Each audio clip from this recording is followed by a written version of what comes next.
Tanti auguri, buon Natale. Buone feste. Tanti auguri di buon Natale. Auguri, Merry Christmas. Ragazzi, tra una telefonata e l'altra, tanti auguri anche a voi. Buon Natale. Buon Natale.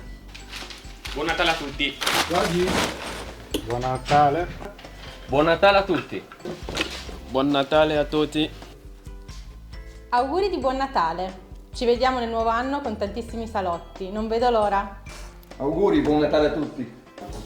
Tantissimi auguri di buon Natale. Tanti auguri. Buon Natale. Dalla Bottega Magic di Bologna, tanti auguri di buon Natale. Buon Natale a tutti.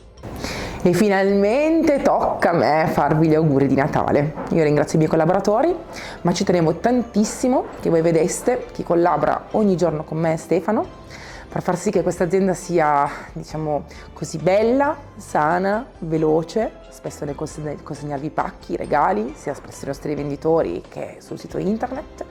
Ci tenevo tantissimo che voi capiste che il lavoro che viene fatto, diciamo, alle mie spalle è talmente tanto che bisogna dare comunque, dire grazie a Natale anche a chi tutto l'anno ha collaborato per noi in questo.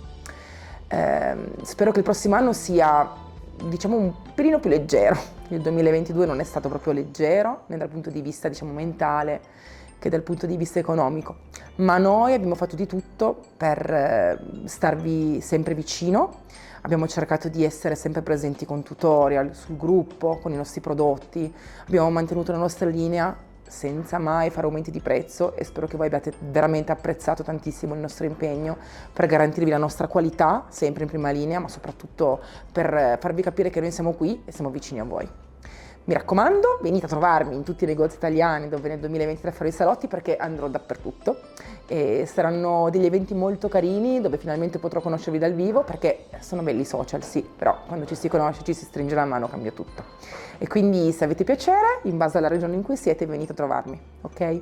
Grazie per tutto, grazie per esserci stati e buon Natale!